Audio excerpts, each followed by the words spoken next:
Merci pour votre confiance envers nous, chers auditeurs, auditrices. En ce moment, nous allons écouter ce message. Je vous demande d'avoir partagé, commenté, like et abonné avec cette page qui va vous aider beaucoup. Merci à tous les pays, à tous les amis francophonistes. Que Dieu vous bénisse. Radio Sœur, Radio l'Église, là, Radio Chrétien. Tu es poussé à adorer Dieu, adore le Seigneur. Tu es poussé à te prosterner, prosterne-toi. Souvent, nous mettons tellement de lois dans la présence de Dieu que nous ne savons pas couler. Amen. Aujourd'hui, c'est un culte personnel, mais parmi d'autres, c'est un culte des assoiffés et des affamés de Dieu. Aujourd'hui, je veux vous parler de 7 modèles de soif. Le premier modèle, c'est Élisée. La Bible nous dit dans 2 Rois 2, verset 9, lorsqu'ils eurent passé, Élie dit à Élisée, « Demande ce que tu veux que je fasse pour toi avant que je sois enlevé d'avec toi. » Élisée répondit, « Qu'il y ait sur moi, je te prie, une double portion de ton esprit. » Élie dit, « Tu demandes une chose difficile, mais si tu me vois pendant que je serai enlevé d'avec toi, cela t'arrivera ainsi. Sinon, cela n'arrivera pas. » Élisée est un fils d'une famille aisée, qui était le fils d'un prophète, un fils spirituel d'un prophète puissant, Élie. Élie priait et le feu de Dieu tombait sur la terre. Élie priait, les morts ressuscitaient. Lui seul pouvait terroriser toute une armée. Et il avait comme disciple un jeune garçon qui venait d'une famille riche, car lorsque Élisée devait suivre Élie, il était en train de paître les troupeaux de son père. Il vivait dans le confort. Il ne manquait de rien. Mais un jour, Élie a jeté sur lui son manteau, signe de son appel, qu'il était appelé à être la relève d'Élie. Et pendant qu'il exerçait son ministère à côté d'Élie, une prophétie est sortie. Dieu avait décidé qu'Élie soit enlevé au ciel. Il devait être la préfiguration de l'enlèvement de l'Église, car le jour de l'enlèvement, les morts en Christ ressusciteront premièrement, mais les vivants seront transformés. Il était la préfiguration qu'il y aura des personnes vivantes qui ne connaîtront pas la mort et qui seront enlevées. Et voilà que cet homme, Élisée, est en train de suivre un prophète. Et il lui dit, « Je veux recevoir le double de l'esprit qui est sur toi. Je veux que Dieu m'utilise au double. Radio Sœur, Radio Je veux que Dieu me l'Église, là, donne plus que ce Radio qu'il a donné. Chrétien. Je veux recevoir cette onction qui est sur toi. » Souvent, les fils spirituels, vous désirez beaucoup la gloire financière qui est autour de vos pères au lieu de désirer l'onction qui est sur leur vie. C'est ainsi qu'on remarque des fois un pasteur qui a une forte onction, mais ses collaborateurs n'ont pas l'onction parce que ses collaborateurs sont tombés dans la cupidité. Ils recherchent les intérêts du ministère au lieu de rechercher la substance du ministère. C'est ainsi qu'on remarque des fois un homme de Dieu qui est oint, mais autour de lui les autres ne sont pas oints parce qu'au lieu de rechercher la chose de Dieu qui est dans l'homme de Dieu, ils cherchent seulement la gloire qui est autour de l'homme de Dieu. Élisée était intelligent. Il a dit, je ne veux pas ta maison, je ne veux pas tes biens, je veux le double de l'esprit qui est sur toi. C'était la chose qui était la plus importante dans la vie d'Élie. Et Élie dit, tu demandes une chose difficile. Bien-aimés frères et sœurs, L'onction de l'esprit demande un prix. Je peux te toucher pour que tu reçoives mon onction, mais Dieu peut refuser que tu la reçoives. Je peux vouloir que tu reçoives mon onction, mais Dieu refuse qu'elle puisse passer de moi vers toi parce que tu n'as pas le cœur que j'ai. Frères et sœurs, Élisée a commencé à suivre Élie. Mais l'homme qu'il était en train de suivre le décourageait. Tu t'imagines? Tu es formé par un pasteur qui te décourage d'être à son école. La plupart, vous insultez les pasteurs. Il se prend pour qui celui-là? Qui est cet Élie? Garde ton onction. Moi, je vais aller en retraite et tu vas me donner mon onction. Bien-aimé, tu ne peux pas aller dans un laboratoire pour découvrir la quinine lorsqu'elle est déjà fabriquée. Vaut mieux te connecter à un homme de Dieu qui a payé le prix dans le secret afin qu'il puisse seulement t'amener dans l'alliance. C'est pourquoi beaucoup de rebelles commencent à zéro. Les rebelles commencent à zéro parce qu'ils doivent encore retravailler alors qu'il y a un père spirituel qui a déjà ouvert la voûte et tu peux en profiter. Il s'est humilié aux pieds d'Élie alors qu'Élie le repoussait. Reste ici, reste ici, reste ici. Un test. Car l'homme qui a soif est déterminé. L'homme qui a soif est déterminé. On n'arrête pas un assoiffé. Je dis on n'arrête pas un assoiffé. On n'arrête pas un assoiffé. Lorsque tu t'arrêtes, c'est le signe que tu n'avais pas soif. La soif te donne la détermination. Plusieurs fois, il lui dit, reste ici à Jéricho, reste ici à Bethel. Il lui disait, ton âme est vivante et Dieu est vivant, je ne t'abandonnerai pas jusqu'à ce que j'aurai ce que j'ai demandé. Et écoutez la condition qu'Élie donne à Élisée, c'est tellement difficile. Si tu me vois alors que je suis enlevé, alors tu recevras cette onction. Tu t'imagines? Il devait tout le temps avoir son regard braqué sur Élie. Si Élie va à gauche, il regarde à gauche. S'il va en haut, il regarde en haut. À droite, si Élie dort, il regarde quand il dort. S'il va dans la douche, il regarde la douche parce qu'il peut être enlevé dans la douche. Un homme assoiffé est dérangeant. Je répète, un homme assoiffé est dérangeant. Lorsque tu es le fils spirituel d'un homme qui a l'onction, mais tu ne le déranges pas, tu n'as pas la soif. Il le suivait partout, il le regardait et il en faisait son modèle. Et un jour, le ciel n'était pas bleu, n'était pas mauve ou rouge, il était comme tous les autres jours. Mais c'était le jour que Dieu avait décidé de donner son onction. Le jour où l'onction de Dieu viendra sur toi sera un jour ordinaire comme tous les autres. Mais Dieu aura décidé de bouleverser ta vie. Ce jour-là, tu n'auras pas des émotions exceptionnelles. Mais si tu gardes la soif que tu as toujours eue, il y aura un tout à coup entre toi et la puissance de Dieu. Le jour où le feu de Dieu est tombé dans la chambre haute, c'était un jour comme tous les autres jours. Mais ce jour-là, le Saint-Esprit de Dieu est venu sur Pierre, est venu sur Matthieu, est venu sur Jean. Ils ont commencé à parler en d'autres langues. Bien aimé, il se peut que ce soit ce jour et sois concentré, aie soif.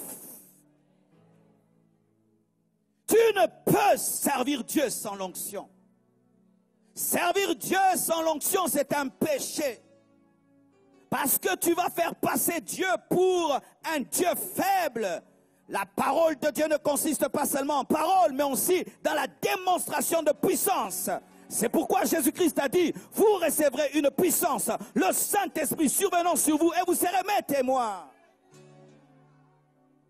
As-tu soif de recevoir de Dieu une onction véritable, une onction authentique? Est-ce que tu es fatigué de tes efforts? Est-ce que tu es fatigué de ton intelligence? Est-ce que tu es fatigué de tes capacités? La soif ne commence que lorsque l'homme est fatigué. Lorsque tu vois que le travail est plus grand que tes efforts. Élisée a vu la relève. Cet homme va s'en aller, je veux rester. Si je n'ai pas son onction, je vais échouer. J'aime un homme de Dieu qui m'a dit ce matin, alors que je suivais sa vidéo, il dit, si tu ne recherches pas l'onction, alors tu dois rechercher beaucoup d'efforts. Car là où il y a beaucoup d'onction, il n'y a pas beaucoup de stratégie. Car l'onction fait ce que tu devais faire. Mais si tu refuses l'onction, tu dois multiplier des stratégies et des efforts et des efforts et des efforts et des efforts. Nous sommes fatigués des efforts. Nous voulons la puissance. Nous voulons l'onction. Le jour de la Alléluia. Le jour de la Pentecôte, il n'y avait pas une émission qui disait allez dans la chambre haute. Le jour de la Pentecôte, il n'y avait pas une banderole. Il n'y avait pas des affiches. Mais l'onction de Dieu qui était tombée dans la chambre haute avait attiré les hommes de partout. Trop de stratégie et peu d'onction. Jusqu'à ce que tu seras fatigué de tes efforts. Ou tu maîtrises la Bible et tu prêches quelqu'un, il ne se convertit pas, il te tabasse après. Pour que Dieu te dise, il faut aussi ma puissance. Il a cherché. Il a cherché. Découragé même par les fils des prophètes qui lui disaient, aujourd'hui, ton Seigneur sera enlevé. Il ne s'en occupait pas. Un homme assoiffé devient sourd. Je dis, un homme assoiffé devient sourd. Il n'entend pas ce que les gens disent. Il jeûne 2 fois, 3 fois, 4 fois. Les gens disent, tu passes ton temps à jeûner. Il n'entend pas. Tu sais pourquoi tu entends? C'est parce que tu n'as pas soif. Le jour que tu auras soif, tu n'entendras pas. Ils parleront, tu n'entendras pas, jusqu'à ce que tu auras. Quand tu pries 3 heures du temps, on te critique et puis tu arrêtes. Quand tu lis beaucoup la Bible, on te critique et puis tu arrêtes. Quand tu jeûnes beaucoup, on te critique et puis tu arrêtes. Quand tu vas à l'église, on te critique et puis tu arrêtes. Tu arrêtes parce que tu n'as pas suffisamment soif. Lorsque tu as même la soif physique et que tu veux boire un verre d'eau, vois comment est-ce que tu entres dans ton congélateur, comment tu cherches l'eau et tu ne dors pas tant que tu n'as pas bu. Et même si tu dors sans boire, tu vas avoir des insomnies. Un homme assoiffé va jusqu'au bout. Et un jour, il marchait avec Élie et tout à coup, un char de feu les a séparés et a amené Élie dans les airs. Et il a crié, char d'Israël et sa cavalerie. Père, Père, char d'Israël et sa cavalerie. Élie a jeté le manteau de puissance qui avait divisé en 2 le Jourdain. Il a récupéré et il a fait la même chose. Et les gens ont dit, il a l'esprit d'Élie. Bien-aimés frères, sœurs, pour faire comme Élie, il faut avoir l'esprit d'Élie. Pour faire comme Jésus, il faut avoir l'esprit de Jésus. Ce n'est ni par force ni par puissance, mais c'est par mon esprit, dit le Seigneur. Tu peux avoir la volonté de faire comme Christ, mais si tu n'as pas l'esprit de Christ, tu ne peux faire comme Christ, parce que Christ, c'était l'esprit de Dieu qui opérait dans son ministère. Même la Bible, quand tu la lis, si tu la lis sans l'esprit, tu ne la comprendras pas. Ce sera comme un couakou, un ou deux, un pari match. As-tu soif? Es-tu fatigué? Jamais on ne remplit un verre qui est plein. Il faudrait que le verre se vide pour qu'on le remplisse. Et tant que tu es satisfait de la dimension que tu as, Dieu ne va pas te donner une autre dimension. Aujourd'hui, c'est interdit de dire dimension dans les églises, comme s'il y a maintenant un vocabulaire chrétien et tout le reste. Alors ne disons même pas pouvoir ni puissance, parce qu'eux aussi disent pouvoir et puissance. Alléluia. Mais si tu n'es pas fatigué de ce niveau spirituel que tu as, jamais Dieu ne t'ajoutera. Dieu n'ajoute à celui qui dit je n'ai rien.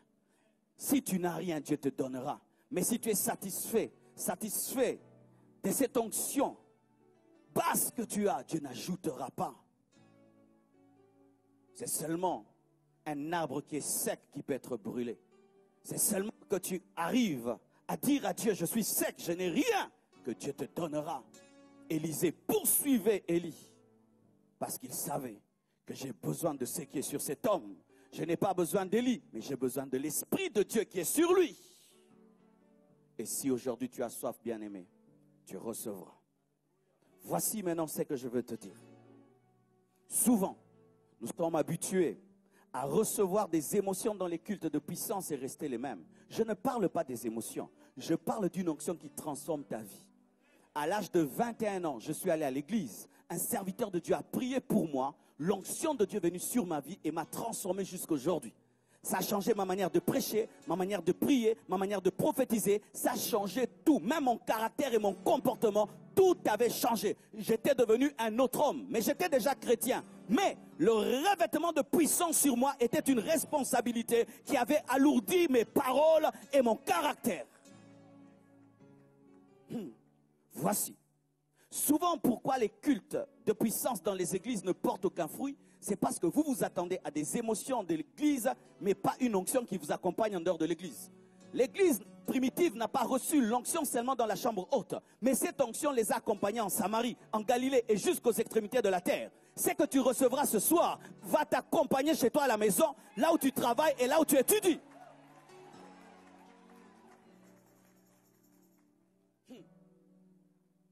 Quand cette onction est venue sur moi, la gloire de Dieu a commencé à remplir ma chambre. Ma mère est entrée, elle était baptisée du Saint-Esprit, elle m'a donné son chapelet et j'étais dans les toilettes. Alléluia! Quand cette gloire est venue sur moi, un journaliste un jour est venu pour qu'on puisse avoir une émission. Il était baptisé de l'Esprit, il a 7 agenouillés pour qu'on prie. Je vous parle d'une chose qui va demeurer dans vos vies. Je vous parle d'une chose qui va demeurer dans vos vies. Car Élisée, lorsqu'il a reçu l'onction qui était sur Élie, cette onction est entrée même dans ses os, de sorte même qu'après sa mort, il a fait un miracle. Cette onction est entrée même dans ses os. Il a fait un miracle à titre posthume. Car il est écrit qu'un jour, on a jeté un cadavre sur son corps et le cadavre est ressuscité. Il n'avait pas reçu une sensation, il avait reçu une portion qui est restée dans sa vie. Bruxelles n'a pas besoin des émotions. Bruxelles a besoin des hommes ouins. Des femmes ouintes. Des femmes qui ont l'esprit, qui ont l'onction de Dieu, qui prêchent dans les métros, qui prêchent dans les quartiers, qui prêchent à l'université. Et les gens ressentent l'onction de Dieu. Il te sera fait selon ta foi. Si tu cherches des sensations, tu les auras. D'ailleurs, tu les as déjà. Mais si tu veux un manteau spirituel de puissance qui change ta vie, je te dis, tu es disponible pour le faire. Car un puissant réveil est en train de venir en Europe et Dieu vous a choisi. J'ai eu une vision. J'ai vu l'atomium ou l'atonium, comme vous dites, s'étendre sur la terre. C'était devenu tellement grand, j'étais effrayé et j'étais au bas. J'ai dit, qu'est-ce que cela veut dire? Et je n'avais pas compris au début. Mais maintenant j'ai compris. C'est que les choses commenceront ici. Et nous irons et nous toucherons la terre. Et je vous assure, lorsque le déclic spirituel a commencé dans mon ministère, je suis venu ici en vacances pendant une semaine et là nous avons prié dans un salon. C'était notre première réunion du noyau avec 11 personnes et aujourd'hui nous allons dans le monde entier et les vies sont transformées et ce n'est que le commencement. Et Dieu t'a choisi. Je te dis, Dieu t'a choisi. J'aimerais parler à tous les fils de papa. Fils de papa, tu es fils de papa, mais bientôt tu seras pasteur, prédicateur de l'évangile. Fils de papa, Dieu te donne un autre travail que prendre soin de l'argent de papa. Dieu te donne le travail des âmes. Certains, vous allez quitter votre confort. Je dis, vous allez quitter votre confort. Élisée a quitté son confort afin de devenir utile à Dieu. Dieu va te faire quitter ton confort, il va te parler. J'habitais chez mes parents lorsque cette onction est tombée sur moi. Papa, maman, prenez soin de moi. Mais cette onction m'a dérangé et m'a fait quitter la maison de mon père. J'ai commencé à habiter des garages. Des fois, j'habitais chez des gens qui me chassaient après une semaine, après un mois. Mais cette onction était là, afin de me former, de me travailler pour que je te prêche ce que je te prêche. Et l'esprit me disait, tu ne diras rien à tes parents, rien à ta famille, c'est ta formation. Car le fils à papa ne peut être serviteur d'Élie. Car pendant un temps, il était le domestique d'Élie. Fils à papa, j'aimerais te dire la vérité. Quand Dieu t'appellera, des fois à l'église, tu vas porter les chaises.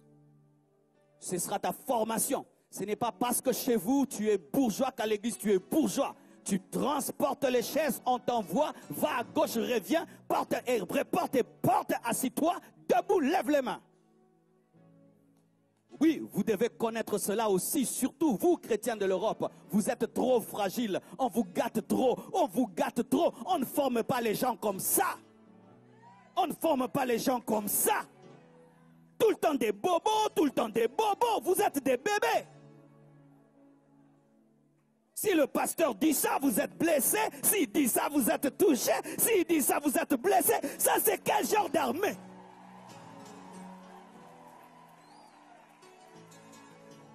Il faut qu'on vous présente des excuses pour toutes choses. Des excuses pour toutes choses. Moi, je ne suis pas comme ça. On ne m'a pas formé en me présentant des excuses.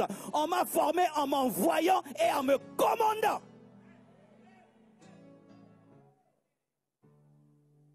On m'a formé en m'envoyant, en me commandant, en me gueulant.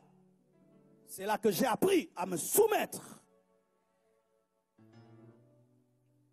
Fils de riche, mais derrière Élie, qu'est-ce qu'il faisait?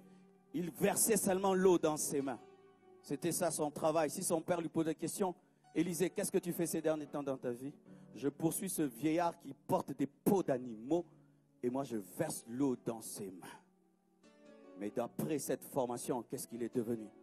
Un homme qui ressuscitait les morts. Un homme qui divisait en deux la mer. Un homme qui parlait les choses arrivées. Un homme qui pouvait déclencher tout un réveil dans une nation parce qu'il avait payé le prix. Frère, si ton école, c'est être gâté, flatté, ce n'est pas l'école de Dieu. Quitte cette école-là. Ce n'est pas l'école de Dieu. Rien que dans l'armée de ce monde, on ne flatte pas. Et vous pensez que dans l'armée de Dieu, Dieu forme des missionnaires qui sont pleins de bobos. Si pendant que je prêche, tu es debout, sois content d'être debout. Tu es un militaire du Seigneur. Alléluia. Ne te plains pas. Mais comment j'écoute la parole debout? Mais quand tu vas dans le stade, tu sautes debout. Des fois, on te dit assis-toi, mais tu sautes. Alléluia. Les choses de Dieu, ce n'est pas de la blague. Ce n'est pas venir à faire des bons cultes et puis on part. Non. Dieu nous forme pour sauver les âmes. Dieu nous transforme pour transformer les autres. Et quand Dieu nous oint, ce n'est pas pour devenir des stars, mais il nous responsabilise par rapport à notre génération. Et lorsque Dieu crée en toi cette soif de le chercher pour recevoir une onction, fais-le avec sérieux. Si j'avais négligé à l'âge de 21 ans de rechercher l'onction, de rechercher Dieu, je me pose la question, si je serais là aujourd'hui en train de vous parler. Toi qui as 15 ans, toi qui as 20 ans, ne te prends pas à la légère. Dieu sait ce qu'il est en train de faire en toi dans le secret. Et certains au milieu de vous, vous cherchez Dieu. Dans le secret, personne ne le sait. Et dans votre église, tu n'es pas connu. L'important, ce n'est pas d'être connu du pasteur, ni d'être une vedette à l'église, mais c'est ce que tu fais dans le secret. Car des fois, le problème de vous qui cherchez Dieu, vous paraissez avant le temps et vous êtes comme des fruits verts qui paraissent avant de mûrir. Continue à te cacher, à te cacher, à te cacher, à te cacher, à te cacher, jusqu'à ce que Dieu te... Et je te dis, s'il a mis quelque chose en toi, comme il ne dépense jamais, il finira par te présenter en son temps. Alléluia. Je sens que je ne saurais pas parler de tous. J'aimerais parler d'une autre personne, la femme syrophénicienne. Dans Marc 15, verset 22, cette femme a dit quelque chose d'extraordinaire. Jésus-Christ lui dit, il n'est pas bon de donner la nourriture des enfants aux petits chiens. Son enfant était gravement malade, tourmenté par les démons. Et cette femme criait derrière lui, « Aie pitié de moi, guéris ma fille, délivre ma fille. » Et Jésus-Christ lui dit, « Je n'ai pas été envoyé aux brebis perdues, je n'ai été envoyé qu'aux brebis perdues d'Israël. » Mais elle vint se prosterner devant lui. Malgré qu'on la traite de petit chien, malgré qu'on la traite de rejeter, elle se prosterne devant lui, disant, « Seigneur, secours-moi. » Une personne qui a soif n'a pas de personnalité. Je répète, une personne qui a soif n'a pas de personnalité. Cette femme avait soif de la guérison, de la délivrance de sa fille. Un démon tourmentait son enfant. Et elle vient auprès de Jésus-Christ qui devait la sauver et guérir son enfant. Qu'est-ce que Jésus-Christ dit? Je ne suis venu que pour les brebis perdues d'Israël.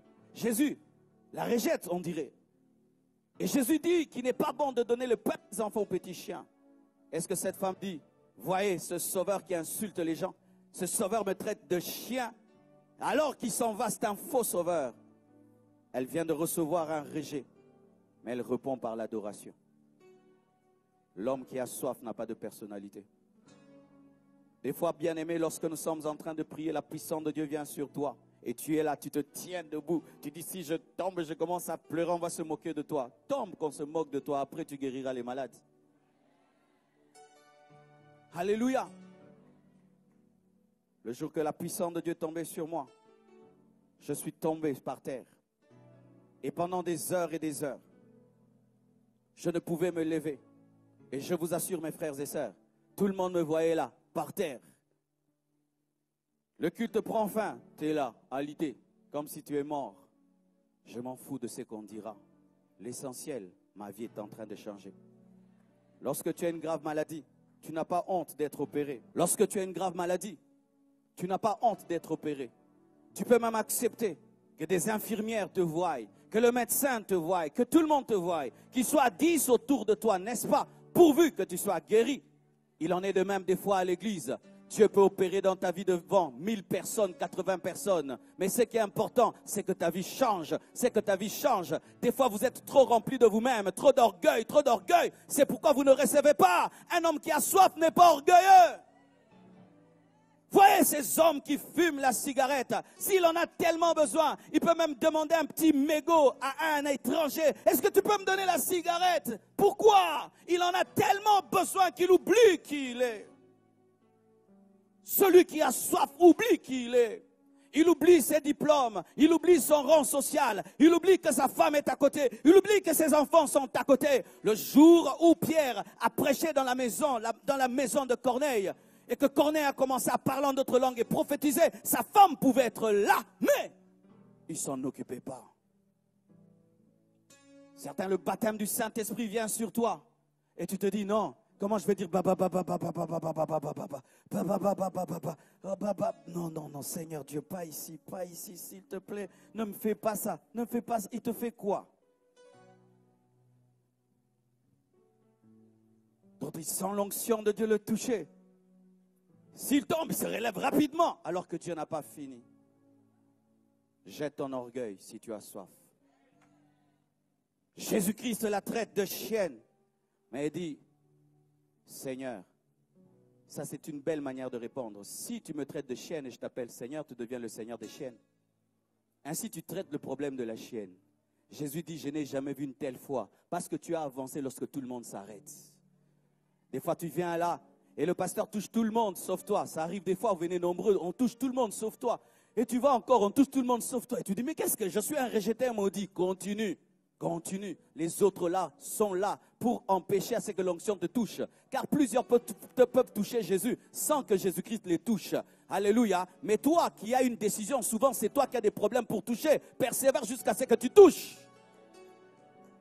J'ai vu une femme merveilleuse la fois dernière lorsque nous étions, je crois, à Paris. On finit la soirée de gloire. Non, ici à Bruxelles. Et elle vient. Elle dit, je dois voir le pasteur. On dit non, mais il n'y a pas moyen parce qu'il doit partir. Elle a dérangé à un niveau. Elle m'a même effrayé. J'ai dit, mais cette femme, elle veut me faire du mal ou quoi? Les membres de la sécurité étaient vraiment dérangés. Ils disent, pasteur, on ne comprend pas cette femme. Peut-être qu'elle a une mission contre vous. Et puis j'ai dit, oui, vous avez d'accord, vous avez raison. Ce n'est plus le moment de recevoir. Je dois me reposer pour rentrer. Et puis elle s'est battue pour avoir le numéro de téléphone. Et puis j'ai dit, ça va, je vais l'appeler, quand même je vais prier au téléphone. J'ai dit, maman, prenez le téléphone, on va prier. Elle pleure. Pasteur. Quand elle a pleuré, c'est moi. J'ai senti mon cœur. J'ai dit, ma soeur, qu'est-ce que tu veux? J'habite la Norvège, j'habite tel endroit, je crois Suède ou Norvège. Dieu m'a dit que tu dois prier pour moi et si tu pries pour moi, je serai délivré. Pendant qu'elle parle, Dieu me dit, c'est vraiment moi qui lui ai parlé. Tu prends la voiture, tu vas la chercher. Et j'arrive, elle devait prendre son avion à 10 heures. Elle avait même raté l'avion pour la première fois. Et j'ai dit, Seigneur, si tu ne délivres pas cette femme rapidement, elle va rater son avion. Alors Jésus-Christ, délivre-la vite pour qu'elle prenne l'avion. On cause quelques minutes et quand je prie pour elle, elle est délivrée, elle a pris son avion. J'ai dit, ma soeur, tu es une femme de foi. Alléluia. Mais toi, il suffit seulement qu'on te traite d'une certaine manière. Ça, c'est quoi, ça? Ça, c'est quoi, là? Ça, c'est quoi? C'est quoi?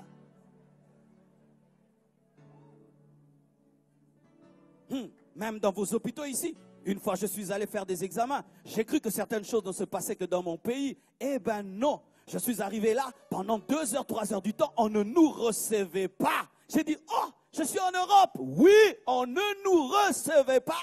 3 heures du temps. Les personnes qui n'avaient pas des grandes maladies se sont tirées.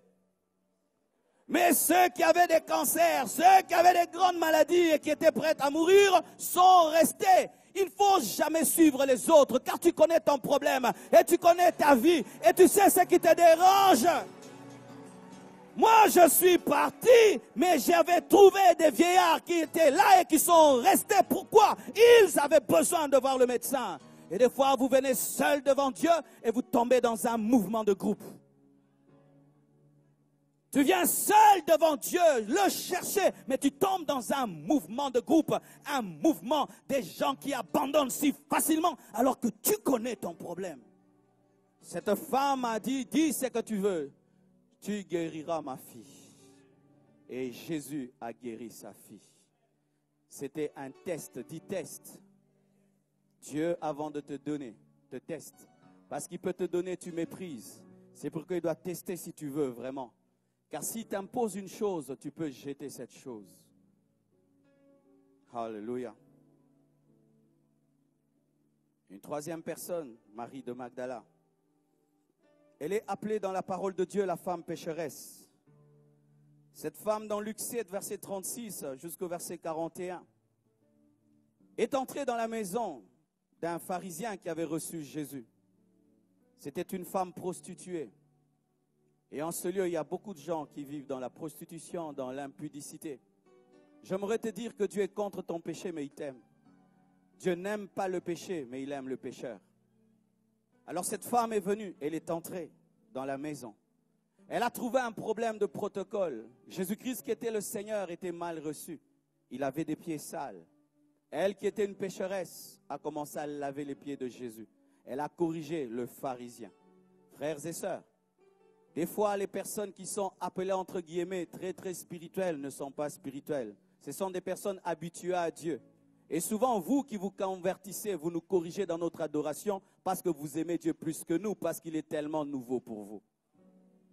Cette femme n'était pas habituée à Jésus. Mais Pierre et les autres s'étaient habitués à Christ et pouvaient comprendre que Christ puisse avoir des pieds sales. C'était le Jésus qui était toujours avec eux. Bien-aimés frères et sœurs, ne tombez jamais dans la familiarité avec un homme de Dieu. La familiarité avec un homme de Dieu détruit. Ne t'habitue jamais à un homme de Dieu. Ils étaient habitués à Jésus et pouvaient le laisser avoir des pieds sales. Mais cette femme est venue à laver ses pieds. Elle a versé de l'huile sur ses pieds. Elle a commencé à pleurer sur ses pieds. Elle a commencé à les laver avec ses cheveux. Elle pleure sur ses pieds. Elle lave ses pieds avec ses cheveux. Et Jésus-Christ lui pardonne. Elle avait soif du pardon. Est-ce qu'un homme ici a soif du pardon? Est-ce que tu as soif du pardon? Est-ce que tu désires ardemment le pardon? Jésus-Christ veut te le donner. Mais tu dois le traiter comme un Seigneur. Tu dois le traiter comme un roi. Quels que soient les péchés que tu as commis dans ta vie, il est capable de te pardonner. Et souvent, les grands pécheurs deviennent les grands adorateurs. Parce qu'ils comprennent la profondeur du pardon de Dieu et de la grâce de Dieu. C'est pourquoi Dieu veut te pardonner, afin qu'il puisse t'utiliser et prêcher au travers de toi la grandeur de sa grâce. J'aimerais parler à tous les voyous, j'aimerais parler à tous les drogués, j'aimerais parler à toutes les prostituées, j'aimerais parler à tous ceux qui vivent dans des sales péchés. Jésus-Christ veut te pardonner et tu as besoin de son amour, tu as besoin de son pardon. Il veut t'utiliser, car après des années, c'est cette femme pécheresse qui est devenue la secrétaire de Jésus-Christ. C'est à elle qu'il a révélé qu'il devait aller en Galilée pour voir ses disciples. Elle commençait à connaître même le programme de Jésus.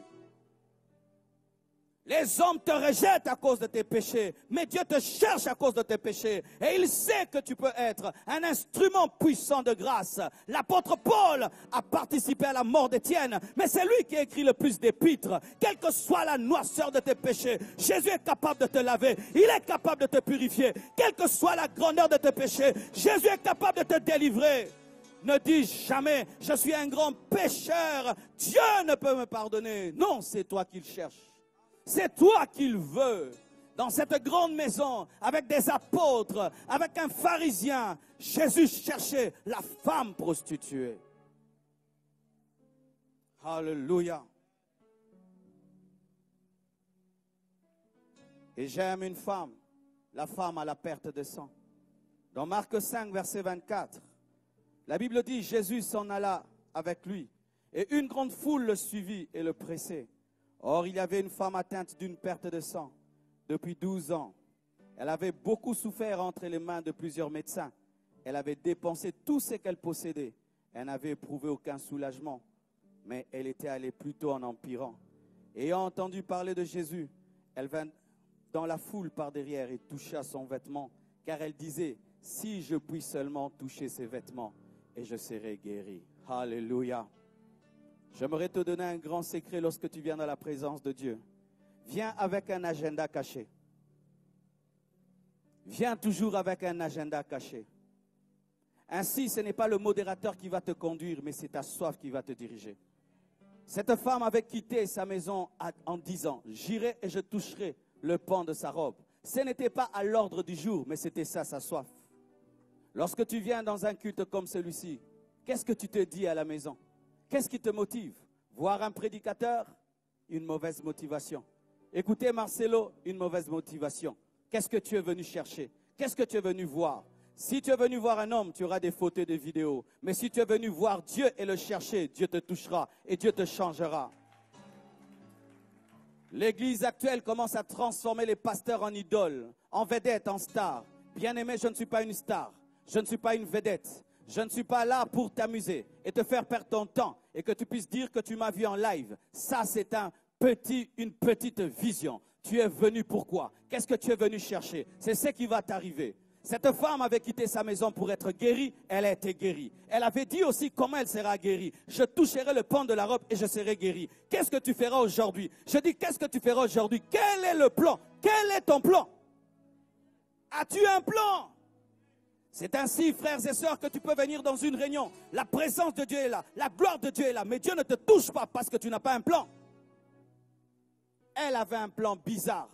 Toucher le pan de la robe. Bien-aimé, c'était dangereux pour elle. Parce qu'une femme en Israël qui a une perte de sang devait rester en quarantaine jusqu'à ce qu'elle sera purifiée. Il y avait un interdit. Pendant des années, elle était connue comme étant une femme avec une perte de sang. Tout le monde la connaissait. C'est la femme à la perte de sang. Elle doit rester chez elle à la maison. Mais malgré l'interdit, elle manifeste l'audace. Là où il y a la soif, il y a l'audace. Je dis, là où il y a la soif, il y a l'audace. Là où il y a la soif, il y a l'audace. Celui qui a la soif brise les interdits. Je dis, celui qui a la soif brise les interdits. Celui qui a la soif brise les interdits. Il fut un temps, j'avais des problèmes dans mon ministère. Des problèmes, l'église n'allait plus bien. Le ministère n'allait plus bien. Et dans une vision, je vois un serviteur de Dieu qui prie pour moi. J'ai vu sa taille. C'était un Américain. J'ai vu sa chemise. Je l'ai vu comme si je le connaissais. Il avait un petit ventre là. Alors un jour, je suis allé à l'école biblique. C'était moi qui devais présider le culte. Et je le faisais. Et pendant que je le faisais, j'ai senti quelqu'un entrer dans la salle. Et j'ouvre mes yeux. Il passe pour s'asseoir. C'était l'homme que j'avais vu dans la vision. C'était la même chemise, la même taille, le petit ventre.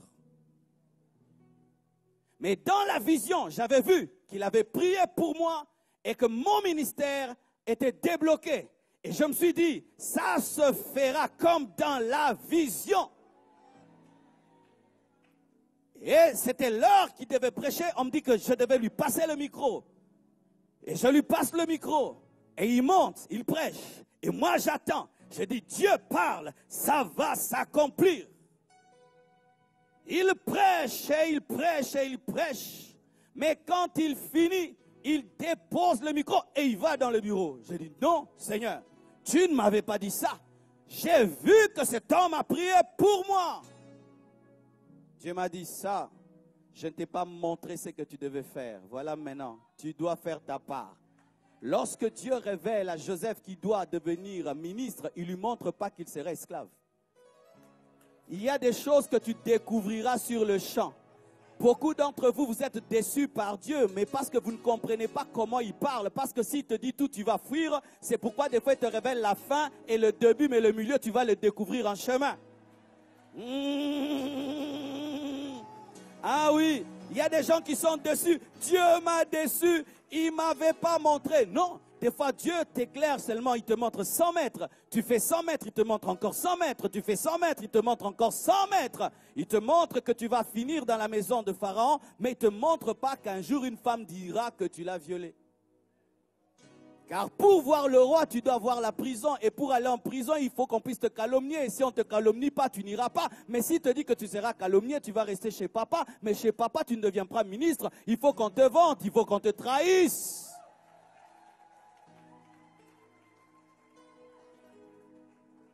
Et moi, j'étais déçu. Dieu, tu m'as déçu. Maintenant, comment je vais faire? Le monsieur parlait anglais, moi je parlais français lingala. Tu t'imagines encore? Comment je vais faire? Dieu ne savait-il pas que je ne sais pas parler anglais? Dieu te donnerait un miracle qui parle anglais, mais toi tu parles chiluba. Est-ce que je peux te parler? Dans les choses de Dieu, il y a un terme qu'on appelle lambano. Lambano, c'est quoi? C'est présenter une chose et révéler sa valeur et te dire, viens prendre. Je vais t'expliquer. Tu vois ce micro? Dieu ne te prend pas ce micro et puis te le donne. Il te dit, ce micro coûte 1000 €. Il est de très très bonne qualité. Il est à toi. Et puis il le pose là. Et puis il te dit, viens prendre. C'est pourquoi Jésus n'allait jamais dans les maisons pour dire, y a-t-il un malade? Il passait sur les rues et vous prenez vos malades, vous les amenez. Ton problème, c'est que tu veux que la robe de Jésus-Christ puisse venir chez toi à la maison alors que c'est toi qui dois quitter ta maison pour la voir.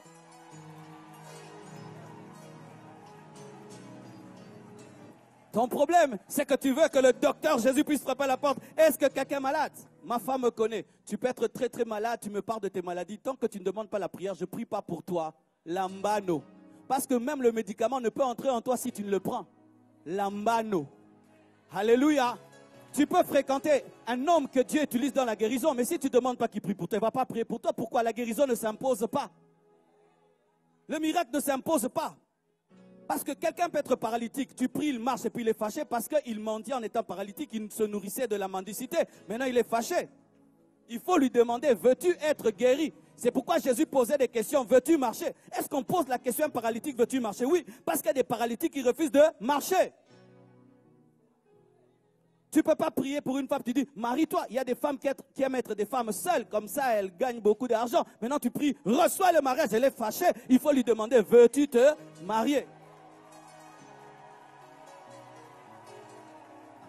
La mano, alléluia, Dieu te présente la dimension, toi tu la prends. Alors ce monsieur finit de prêcher et il va dans le bureau. Maintenant moi je reste là désemparé. Dieu m'a dit maintenant tu fais ta part. Comment vais-je dire à un anglophone que Dieu m'a montré une vision en français et qu'il devait prier pour moi? Alors je vais vers lui et puis je dis à mon ami qui parle anglais, je dis à ton américain que j'ai vu ça qui prie pour moi. Écoutez ce qu'il me dit. Il dit, je ne te connais pas et je ne prie pas pour toi. Ma vision ne me connaissait pas. Est-ce qu'elle ne me connaissait pas? Ma vision me testait. Dieu peut te révéler que telle femme est la femme de ta vie. Tu y vas, elle te dit non. Elle prend l'eau chaude et reverse sur toi. Ce n'est pas que tu n'es pas l'homme de sa vie. Tu dois persévérer, revenir encore. Comme ça n'a pas marché, donc ce n'est pas Dieu. Qui t'a dit que ce sera toujours facile? Qui t'a dit que ce sera toujours facile? Qui t'a dit que ce sera toujours facile? Dieu peut te dire que tu vas travailler dans telle société et on refuse de t'engager. Tu dois aller 2 fois, 3 fois, 4 fois. Tu commences comme un huissier et puis tu deviens PDG après des années. Tu dois aller. Alléluia. Alors je me tiens devant ce monsieur. Qu'est-ce qu'il me dit? Je ne te connais pas. Moi je ne prie que pour des gens que je connais. Je dis, ah, là tu dois connaître toute la terre. Hein? Alors quand il me dit ça, je me suis énervé. Et je voulais partir. Dieu m'a dit, tu es orgueilleux, tu t'humilies. Reviens, je reviens. Vous savez ce que je lui ai fait? Je me suis tenu devant lui. Et je lui ai fait sentir, monsieur, si tu ne pries pas pour moi là, tu ne quittes pas. Je lui ai vraiment montré que je ne suis pas dans tes caprices là. Là, tu dois prier pour moi parce que là, mon ministère est en train de mourir. Alors, je n'ai pas besoin de te fier là. Tu me libères mon onction. Alléluia. Tu me libères mon onction. Lorsqu'un robinet doit te donner de l'eau et qu'il ne t'en donne pas, qu'est-ce que tu fais? Tu vas forcer, tu vas même chercher un plombier. Tu vas chercher même un plombier. Et puis, quand il me regarde, un vrai serviteur de Dieu qui a l'esprit de Dieu, il sait quand il y a la soif. Il le sait. Et il m'a regardé, il a senti que ce jeune homme ne jouait pas. Et il m'a dit, tiens tes mains comme ça parce qu'il avait dit un truc et puis il a fait ça. Et puis j'ai compris que je dois aussi le toucher. Bien aimé, quand seulement j'ai déposé mes mains sur ses mains, je suis tombé. Quand je suis tombé, mes problèmes aussi sont tombés. Quand je me suis relevé, parti, fini. Hein? C'est pourquoi la femme à la perte de sang, lorsqu'elle quittait sa maison, elle disait quoi? J'irai et je toucherai le pan de sa robe. Mais pour toucher le pan de la robe, il faut s'agenouiller. Mais dans sa vision, toucher le pan de la robe, elle pensait que ce serait facile. Mais autour de la robe de Jésus, il y a Pierre, il y a Matthieu, des gens qui t'empêchent de toucher. Alors elle devait être là derrière. Maman, qu'est-ce que tu fais? Je cherche le pan de la robe de Jésus. Je cherche le pan de la robe. Mais pendant que tu cherches le pan de la robe, les gens se moquent de toi. Mais toi, tu sais quoi? Que ce n'est pas une robe, c'est un hôpital. C'est un hôpital. Hein? Et dans certains hôpitaux, des fois tu entres par la grande porte, des fois par la petite porte.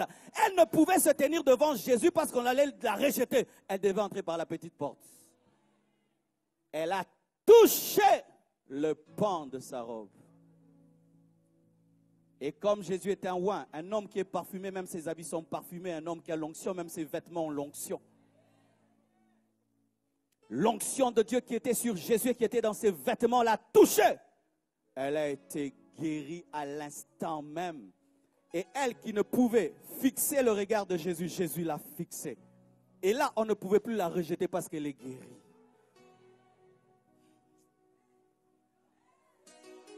Suntarabashanda.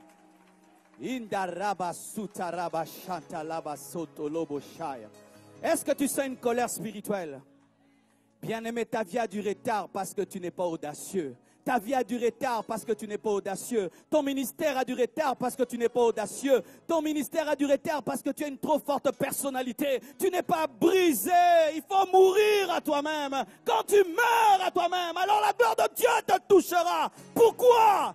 Dieu oint les morts parce que les morts ne lui volent pas sa gloire. Dernièrement, dans notre pays, un grand homme de Dieu est mort. C'était parmi les plus grands. Cet homme faisait des concerts. Il remplissait certaines salles. Mais le jour de sa mort, c'était extraordinaire. Notre plus grand stade ne pouvait contenir les gens qui étaient venus. Une forte présence, mais autour d'un cadavre. Et puis j'ai dit à Dieu, pourquoi pendant qu'il était vivant, tu n'avais pas fait ça? Et il m'a répondu, c'est parce que s'il était vivant que je faisais ça, il allait croire que c'était lui. Maintenant qu'il est mort, je peux faire ça et il ne peut me voler ma gloire.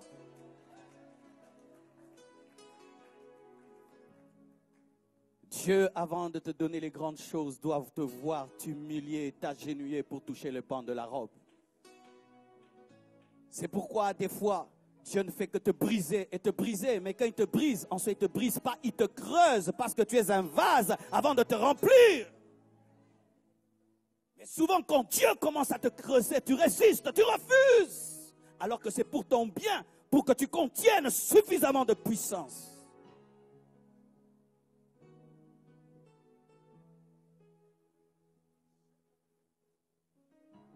J'aimerais parler aux hommes qu'on arrête. Bartimée, un homme aveugle, il ne voit rien du tout. Mais ce n'est pas parce que tu ne vois pas que tu n'entends pas. Lorsque tu perds une chose, regarde ce que tu as pour avoir ce que tu as perdu. Car si tu as perdu les yeux par les oreilles, tu peux retrouver les yeux. Souvent, vous vous concentrez sur les yeux que vous n'avez pas, alors que vous avez des oreilles qui peuvent vous révéler que Jésus passe par là pour que vous puissiez retrouver vos yeux. Et Bartimée ne voyait pas, mais il a pu entendre que Jésus passait par là. Mais comme il ne pouvait l'arrêter, il a commencé à crier, Jésus, fils de David, aie pitié de moi. Les hommes qui ont soif prient. Les hommes qui ont soif prient. Un homme qui a soif, il prie. Un homme qui a soif prie. Tu sais pourquoi tu n'as pas une forte vie de prière? Parce que tu n'as pas soif. Un homme qui a soif, il doit faire un effort pour s'arrêter de prier. On ne le pousse pas à prier, lui on l'arrête. Quand une église est remplie des assoiffés, les pasteurs et les modérateurs ont un problème. Ils doivent tout le temps dire Amen, Amen, calmez-vous, Amen. On doit écouter la parole. Mais quand l'église n'a pas soif, priez, priez, bien-aimé. Pourquoi tu ouvres tes yeux? Bien-aimé, prie. Ici, on n'est pas venu pour un homme. Hein? Mais nous savons tous qu'on n'est pas venu pour un homme. Pourquoi on doit toujours te pousser pour prier? Pour aller à l'église, il faut qu'on te pousse. Pour que tu puisses t'agenouiller, il faut qu'on te pousse. Pour que tu lèves les mains, il faut qu'on te pousse. C'est parce que tu n'as pas soif. Un assoiffé lui-même ouvre le congélateur et il prend l'eau. Mais quand tu n'as pas soif, on te dira, il faut boire beaucoup d'eau. C'est bon pour la santé. Hein. C'est bon pour les reins. Hein. C'est bon pour la santé. C'est bon pour la digestion. C'est parce que tu n'as pas soif. Mais quand tu as soif, tu n'as pas besoin qu'un médecin te dise que c'est bon pour ta santé. Il a crié. Et plus on l'arrêtait, il criait. Il y a plusieurs niveaux de prière, mes frères. Il y a des niveaux de prière où tu pries, Père, au nom de Jésus, agis. Mais il y a des niveaux de prière, quand tu pries, c'est comme une femme qui enfante. La femme qu'elle enfante, elle ne raconte pas des histoires. Hein. Elle ne fait pas des fières. Même les femmes les plus fières ne font pas des fières quand elles enfantent. Tu vas voir la femme la plus classe. La Et les femmes mal polies, elles insultent même le docteur et le médecin, tout le monde. Mais maman, sois classe. Yeah! Moi, 3 fois, ma femme m'a accouché, j'ai fui. J'étais pas là. J'étais à côté en train de prier. Oh Dieu.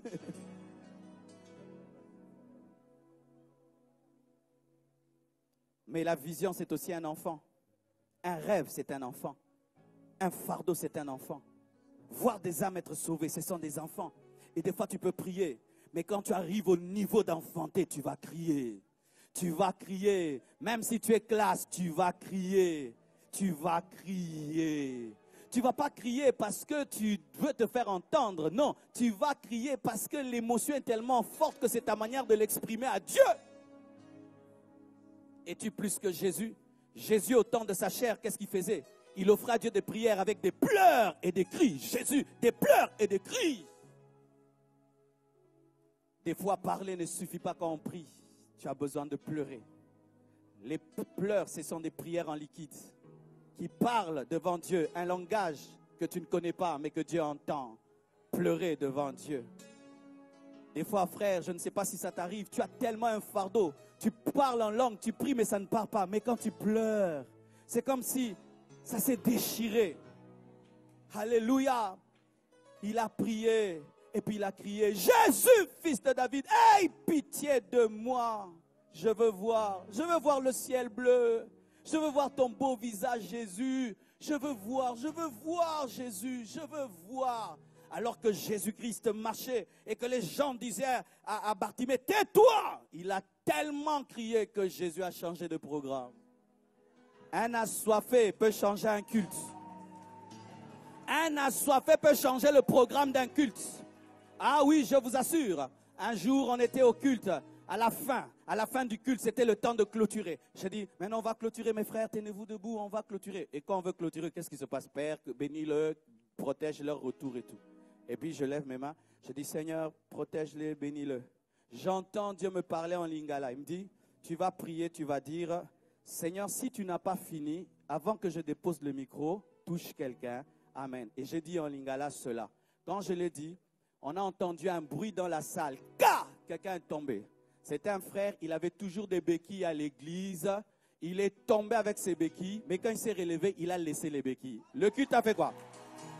Le culte a fait quoi? Le culte a recommencé. Comment on va partir? Nous sommes tous rentrés. On chantait, on dansait, on chantait, on dansait.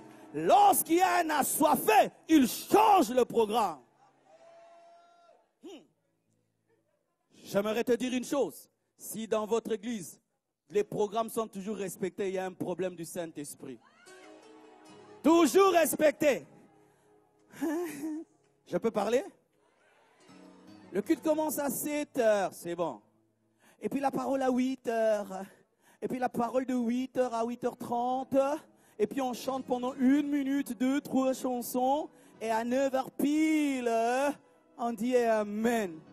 En janvier, février, jusqu'en décembre, c'est toujours pareil. Il y a un problème. Il y a un problème de soif. Lorsqu'il y a la soif, les chansons de 1 heure font 2 heures. Une parole de 30 minutes, ça fait 45 minutes. On doit même vous chasser de la salle, rentrer à la maison parce que vous avez soif. Si tu organises une fête qui prend toujours fin à l'heure, les gens n'étaient pas contents. Si c'est une bonne fête, tu vas leur dire rentrez, rentrez. Ah mais c'est bien la musique là.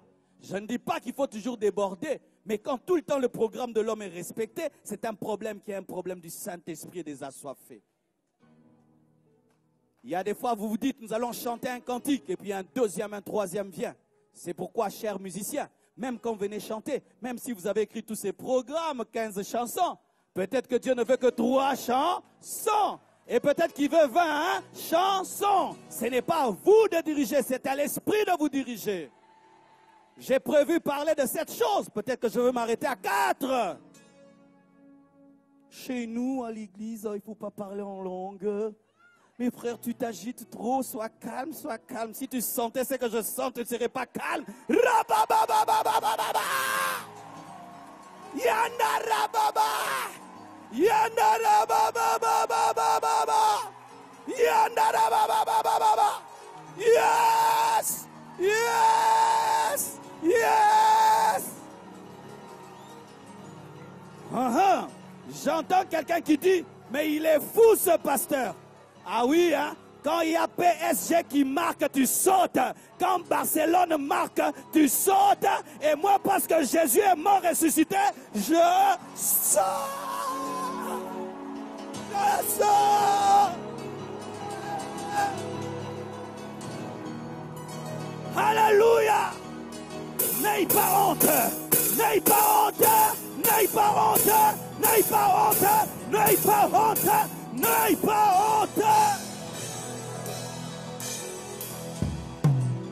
Oraboshaya. Endalabashaya.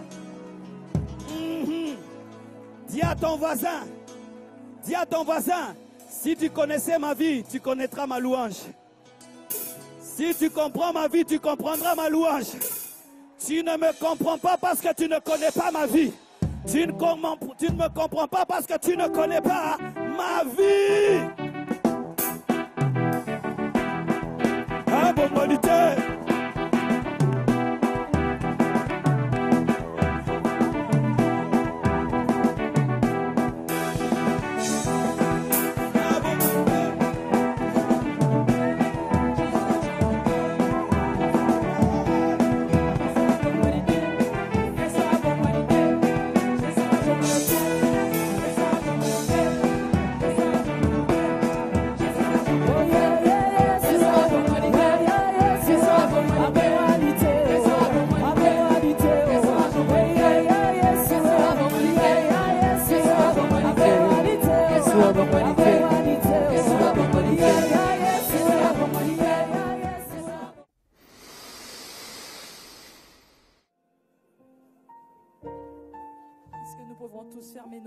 Clôturer ces moments dans la présence du Seigneur. Si tu es assis, lève-toi encore. Si tu n'as pas la force, continue à demeurer dans la position où tu te trouves. Où irais-je, Seigneur, si ce n'est dans ta présence, Yahweh? Quelle serait notre histoire si on nous enlevait Jésus? Seigneur, nous n'avons personne d'autre chez qui nous pouvons nous confier si ce n'est auprès de toi. Raison pour laquelle nous quittons nos maisons. Nous venons chercher pas un homme, mais c'est lui qui est mort et ressuscité. Tu es notre raison de vivre, Yahweh. Tu es notre raison de vivre, Seigneur. C'est toi l'amour de notre cœur. Seigneur, nous n'avons personne d'autre chez qui nous pouvons aller si ce n'est auprès de toi, Seigneur. C'est toi l'amour de notre vie, Seigneur. Si tu pouvais encore une fois répandre ta sainte onction sur moi, je te promets d'en faire bon usage pour le bonheur et ta grâce. Si tu pouvais encore une fois répandre ta sainte onction sur moi, je te promets d'en faire bon usage pour ton bonheur et ta grâce. Endarabo sinterebo shendarabo sa. Ekarabo santa rabo shinderebo sa. Endarabo santa rabo shendarabo sa. Endarabo santa rabo bobo shendarabo. Inderebo sinterebo shendarabo sa. Ekarabo santa rabo shendarabo sinterebo sa. Endarabo santa rabo sa. Ekarabo sinterebo shendarabo sa. Si tu pouvais encore une fois répandre ta sainte onction sur moi, je te promets d'en faire mon usage pour le bonheur et ta grâce. Oh mon Carmel, tu m'as guéri. Moi je vois deux hommes comme des arbres. Que ta main qui m'avait touché me touche encore. Alléluia, Narabo Sinterebo Sha, Narabo Santa Rabo Shendarabo Sa, Narabo Sinterebo Shendarabo Santa Rabo Shandarabo. Oh mon Carmel, tu m'as guéri, mais je vois des hommes comme des arbres. Que ta main qui m'avait touché me touche encore. Narabo Sinterebo Shendarabo Sandarabo. Endarabo Santa Rabo Shendarabo Sa. Ekarabo Santa Rabo Shendarabo Sendarabo Shendarabo Sa. Que le feu descende encore une fois. Que le feu descende encore une fois. Que le feu descende encore une fois. Que le feu descende encore une fois. Que le feu descende encore une fois. Que le feu descende encore une fois. Que le feu descende encore une fois. Que le feu descende encore une fois. Que le feu descende encore une fois. Que le feu descende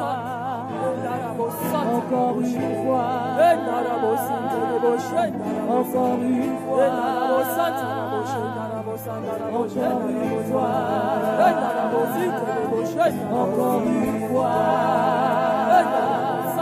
Encore une fois. Encore une fois. Encore une fois. Encore une fois. Encore une fois.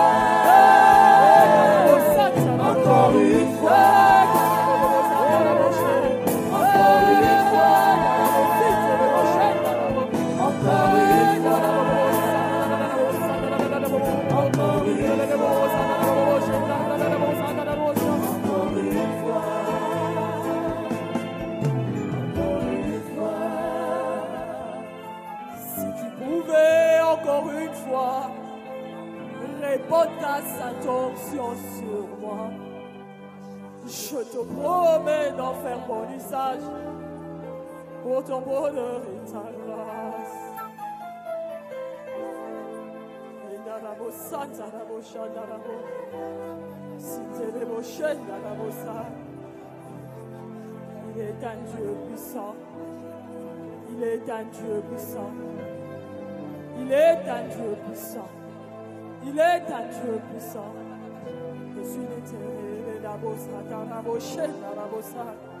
Ekarabo Sinterebo, Endarabo Sa Endarabo Sha. Je suis l'éternel Dieu d'Abraham.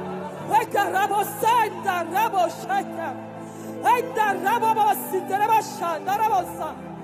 Ekarabo Santarabo Sha. Endarabo Sinte. Endarabo Sa. Ekarabo Sa. Je suis un Dieu saint. Ekarabo Sinterebo. Endarabo Sa. Endarabo Sa. Endarabo Sinterebo Sha. Endarabo Sa. Endarabo Sinterebo Sha. Endarabo Santarabo Shendarabo Sandarabo Sha. Ekarabo Sa. Endarabo Sa. Endarabo Sa. Igerabo Sandarabo Sha. Je suis l'éternel Dieu d'Abraham. Je suis un Dieu saint.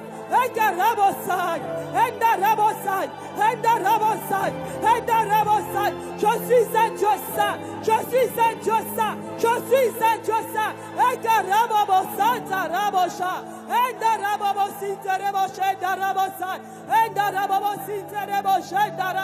Il est un Dieu saint. Prosterne-toi.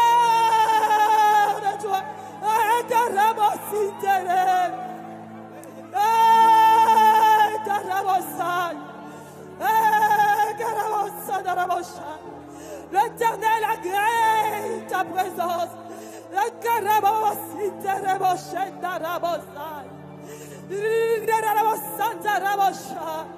Il est celui qui t'agrée dans sa présence. Il voit les pleurs de ton cœur. Il voit les pleurs de ton cœur.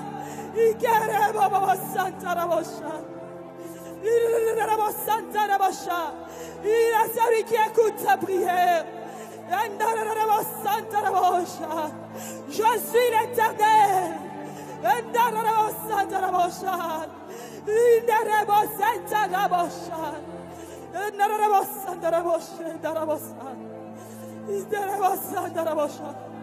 Je vois dans le secret.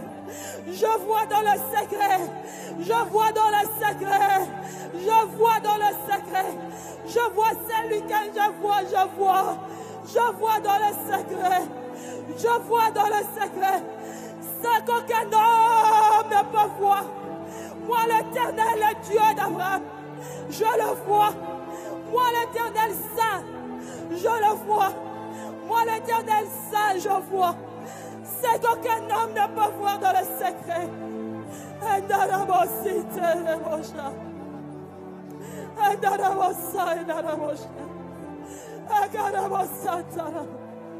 Je suis l'Éternel qui voit dans le secret.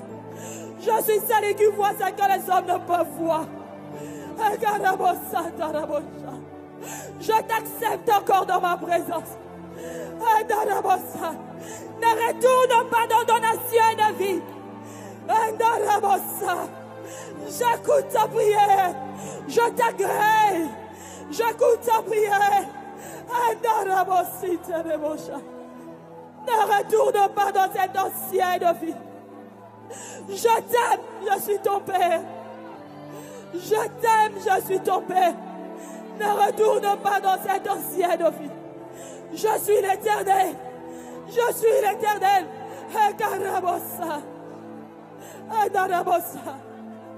Je peux voir ce que les hommes ne voient pas. Je peux entendre ce qu'aucun homme ne peut entendre. Je suis ton Père. Je suis ton Père. Je suis ton Père. Je suis ton Père.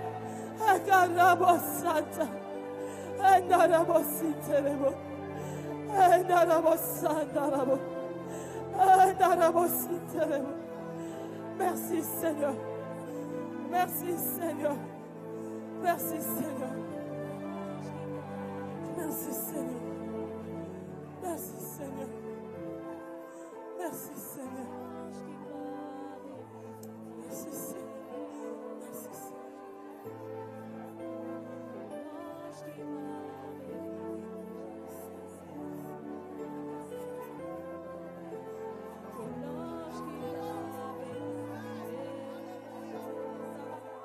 Il est là, il est là, il est présent, il écoute tes prières, il est là, il est présent, il est là, il est présent.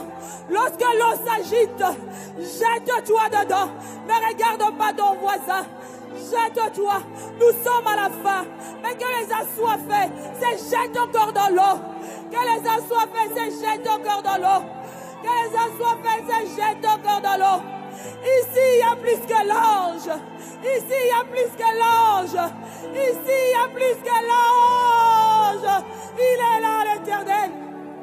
Il est là pour écouter tes prières. Il est là pour toi. Il a répondu. Il a répondu. Il est là pour toi. Il est là pour écouter tes prières. Ici, il y a plus que l'ange. Ici, il y a plus que l'ange. Il s'est manifesté. Il s'est manifesté afin de délivrer, afin de guérir, afin d'exaucer, afin de répondre, afin de soutenir les faibles, afin de relever celui qui était tombé. Il est là.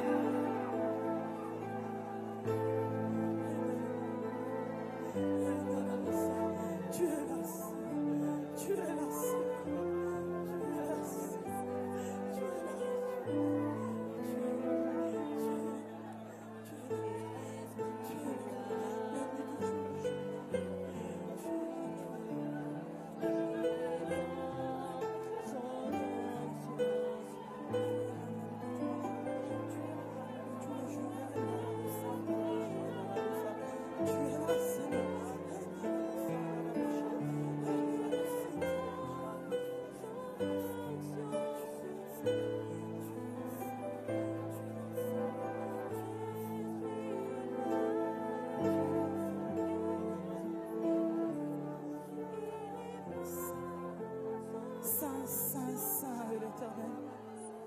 Saint, Saint, Saint est l'Éternel.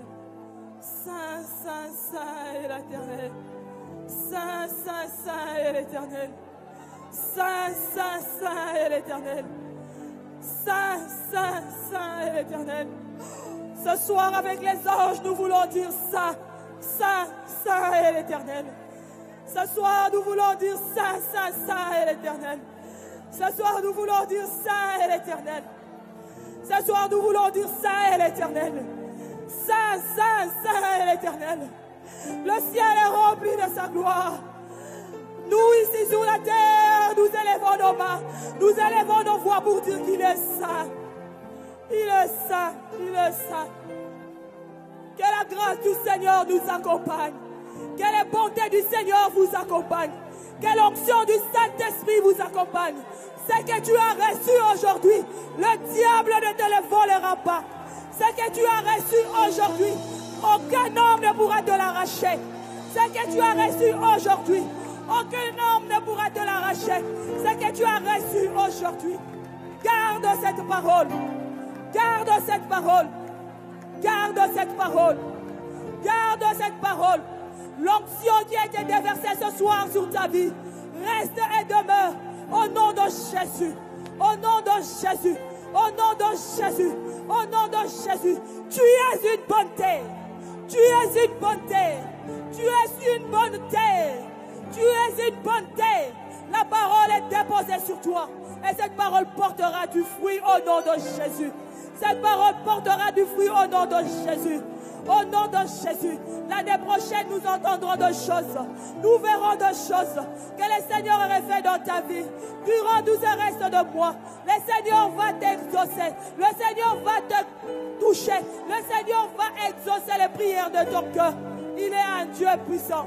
Il s'est manifesté dans nos vies.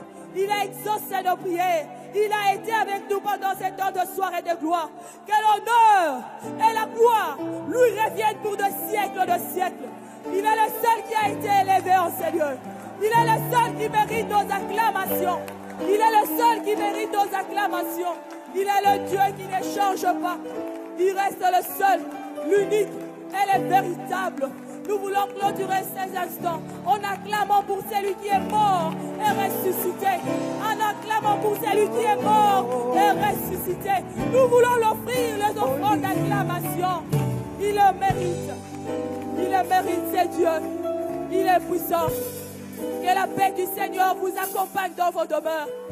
Que la paix du Seigneur vous accompagne dans vos demeures. Que la paix du Seigneur vous accompagne dans vos demeures. Et que sa grâce soit sur vous. L'onction du Saint-Esprit qui est répandue sur vous, qu'elle reste dans vos vies. Qu'elle reste dans vos vies. Nous vous aimons beaucoup. Nous demandons la protection divine sur toutes vos familles.